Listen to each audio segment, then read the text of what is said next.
Morning everyone, मेरे YouTube channel Durga Baghel में आपका स्वागत है। आज हम पढ़ेंगे रैदास। ये कक्षा 9 का पाठ है। रैदास बहुत ही नीची जाति के कवि थे। उसके बाद भी उन्हें समाज में उच्च दर्जा प्राप्त हुआ।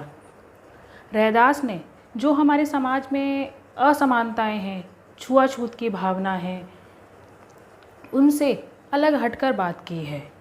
उन्होंने कहा है ऐसा कुछ भी नहीं होता है और ईश्वर जो है सबको समान भाव से देखता है। इस संसार में ना कोई नीचा है, ना कोई ऊंचा है, ना कोई छोटा है, ना कोई बड़ा है। समाज में जितने भी जातिगत स्तर बनाए गए हैं, रैदास जी ने इन सब का विरोध किया है। ऐसी ही कुछ पंक्तियाँ उन्होंने अपने पाठ में लिखी हैं। आइए अब इसको विस्तार से पढ़ते हैं। अब कैसे छूटे राम नाम रट लागी, प्रभु जी तुम चंदन हम पानी, जाकी अंग अंग बास समानी। प्रभु जी तुम घन हम मोरा, जैसे चितवत चांद चकोरा। प्रभु जी तुम दीपक हम बाती, जाकी ज्योति बरे दिन राती। प्रभु जी तुम मोती हम धागा, जैसे सोहनहि मिलत सुहागा। प्रभु जी तुम स्वामी हम दासा, ऐसी भक्ति करे रैदासा। इस पद में रैदास जी ने आत्मा और परमात्मा का जो संबंध होता है उसके ऊपर प्रकाश डाला है कि ईश्वर को ढूंढने के लिए हमें कहीं बाहर नहीं जाना है। ईश्वर तो हमारे मन में रहता है, हमारे हृदय में रहता है। इसलिए व्यक्ति को अपने अंदर ही ईश्वर को ढूंढना चाहिए। ईश्वर को ढूंढने के लिए उसे इधर उधर घूमना नहीं चाहिए। सबसे पहले इस पद के मुख्य शब्दों के अर्थ पर प्रकाश डालते हैं। बास का अर्थ होता है गंध, समानी यानी सुगंध का बस जाना, घन का अर्थ होता है बादल, मोरा यानी मोर, चितवन यानी देखना, चकोर का अर्थ होता है, चकोर एक पक्षी होता है जिसको चांद का प्रेमी माना गया है। ज्योति बरे यानी जलना, राती यानी रात, सुहागा एक क्षार द्रव्य होता है जिस पे सोने की शुद्धता को परखा जाता है और जब सुहागा इसमें मिलता है तो उसका महत्व और भी बढ़ जाता है। रैदास जी कह रहे हैं कि अब मुझे जो राम नाम की रट लग गई है उसको मैं कैसे छोड़ दूं। यदि किसी को भी राम नाम की रट लग जाती है तो वो छूटती नहीं है। रैदास जी कह रहे हैं, हे प्रभु यदि तुम चंदन हो तो मैं पानी हूँ। रैदास जी ने ऐसा इसलिए कहा है क्योंकि जब चंदन को पानी में डाला जाता है तब क्या होता है, चंदन की जो महक होती है वह पानी में फैल जाती है। उसी प्रकार रैदास कह रहे हैं कि तुम्हारी महक भी मेरे पूरे शरीर में फैल गई है और मैं दिन रात आपकी भक्ति ही करता रहता हूँ। जाकी अंग अंग बास समानी। उसी प्रकार चंदन की महक के समान ही आपकी जो खुशबू है मेरे शरीर में फैल गई है और अब मेरा मन आपकी भक्ति के अलावा किसी भी काम में नहीं लगता है। प्रभु जी तुम घन हम मोरा। हे प्रभु यदि तुम बादल हो तो मैं मोर हूँ, क्योंकि जिस प्रकार मोर बादल को देखकर नाचने लगता है, प्रसन्न होने लगता है, उसी प्रकार जब भी मैं आपके दर्शन करने की सोचता हूँ या आपका जैसे ही मुझे ध्यान आता है तो मेरा मन भी प्रसन्नता से भर जाता है। जैसे चितवत चंद चकोरा, या फिर मैं उस पक्षी के समान हूँ, चकोर पक्षी के समान हूँ। चकोर एक तीतर की प्रजाति होती है। यह पक्षी सदैव चांद को देखता रहता है, पलक भी नहीं झपकाता है, इसलिए इसे चांद का प्रेमी कहा गया है। प्रभु जी तुम दीपक हम बाती। हे प्रभु यदि तुम दीपक हो तो मैं उस जलने वाली बाती के समान हूँ जो सदैव प्रकाश देती है, उजाला करती है। जाकी ज्योति बरे दिन राती। दीपक में जो बत्ती होती है उसके जलने से चारों तरफ प्रकाश होता है, मैं भी उस बत्ती के समान हूँ जिससे कि संसार में आपके नाम का प्रकाश होता रहता है। प्रभु जी तुम मोती हम धागा। हे प्रभु यदि तुम मोती हो तो मैं धागा हूँ, क्योंकि धागे में ही मोतियों को पिरोया जाता है और धागा और मोती का संबंध अटूट होता है। धागे के बिना मोती का महत्व नहीं है और मोती के बिना धागे का महत्व नहीं है। उसी प्रकार आपके बिना इस भक्त यानी मेरा भी महत्व नहीं है।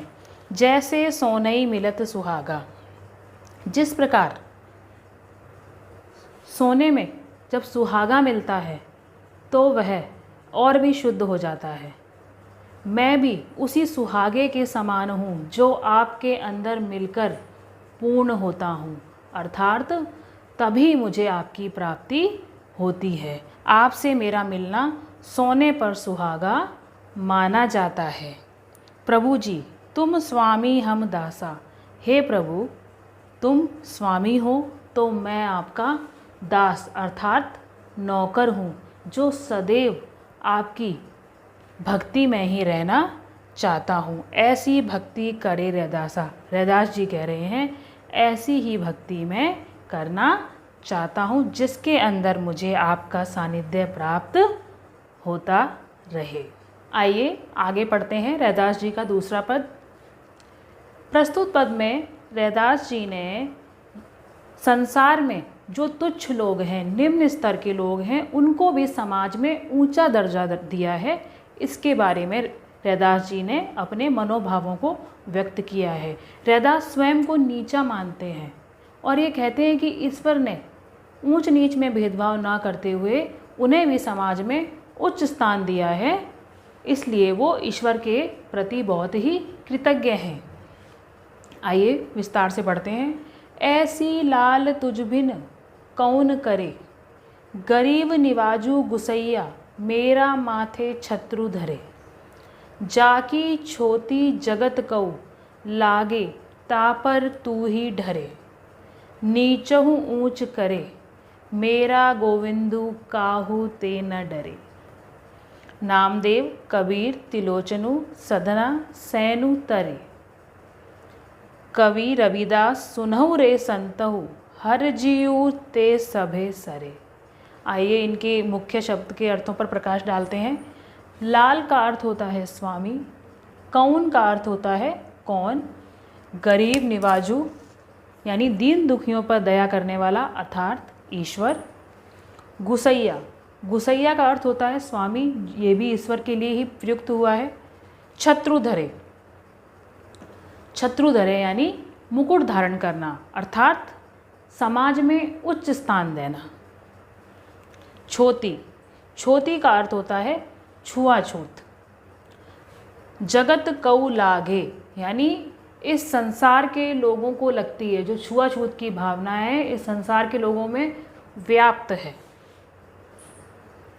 हरिजीव, हरिजीव आया है ईश्वर, ईश्वर के लिए। रैदास जी ने ईश्वर के राम, कृष्ण, गोविंद, हरिजीव अनेक नामों का इस्तेमाल किया है, परंतु इनका जो मुख्य अर्थ है वह ईश्वर ही है। ऐसी लाल तुझ बिन कौन करे।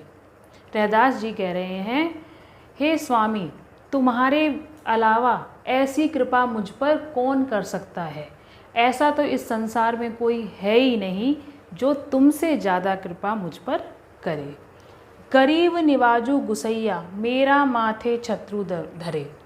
इस संसार में जितने भी दीन दुखी लोग हैं उनके ऊपर आपने छत्र रख दिया है, अर्थात उन लोगों को भी आपने समाज में ऊंचा दर्जा प्राप्त किया है, इसलिए आपको गरीब निवाजू भी कहा गया है। यदि ये प्रश्न होता है कि गरीब निवाजू किसके लिए प्रयुक्त हुआ है तो इसका उत्तर होगा ईश्वर के लिए, क्योंकि ईश्वर ही दीन दुखियों के दुखों को दूर करता है। जाकी छोटी जगत कऊ लागे तापर तू ही ढरे। ढरे का अर्थ होता है प्रसन्न। रैदास जी कहते हैं कि जिसकी जाति छोटी होती है या फिर जो इस संसार में जो लोग छुआछूत को मानते हैं, ऐसे लोगों पर ही तुम अपनी कृपा बनाते हो। अर्थात जो निम्न स्तर के लोग हैं और जिनको समाज गलत दृष्टि से देखता है की दृष्टि से देखता है, ऐसे लोगों पर ही तुम प्रसन्न होते हो। अर्थात उन पर अपनी कृपा दृष्टि बनाकर उनको समाज में ऊंचा दर्जा प्राप्त करवाते हो। नीचहु ऊंच करे मेरा गोविंद काहू ते न डरे। अब यहाँ पर रैदास जी ने ईश्वर को गोविंद नाम से पुकारा है।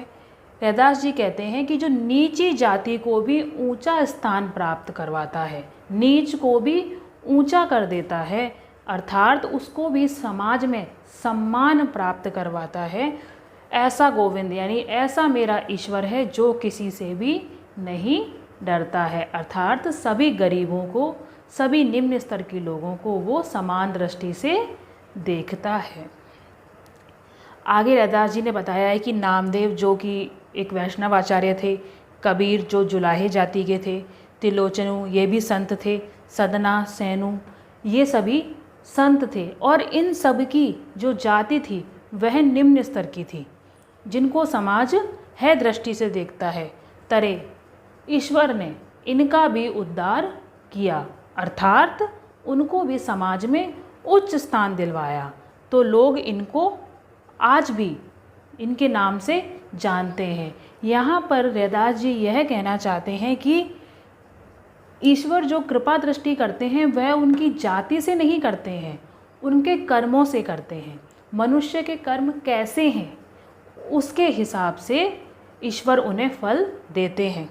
कवि रविदास सुनौरे संतौ हरज्यू ते सभे सरे।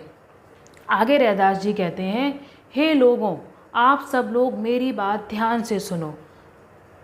मेरे जो हरिजू हैं, मेरे जो भगवान हैं, मेरे जो ईश्वर हैं, वो सब भी आप सब पर अपनी पूर्ण कृपा दृष्टि कर सकते हैं। इसलिए आप अपने मन में ईश्वर को ही स्थान दो। रैदास जी कह रहे हैं कि सभी लोग मेरी बात को ध्यान से सुनो कि आप लोगों के ऊपर जो भी कृपा होगी वह मेरे ईश्वर ही करेंगे। इसलिए आप सब ईश्वर की भक्ति में लीन हो जाइए और ईश्वर अच्छे कर्म करने वाले लोगों पर अपनी कृपा दृष्टि बनाकर रखते हैं और उनका उद्धार करते हैं। इसी प्रकार मेरा पाठ समाप्त होता है। मेरे चैनल को लाइक और सब्सक्राइब करना ना भूलें। धन्यवाद।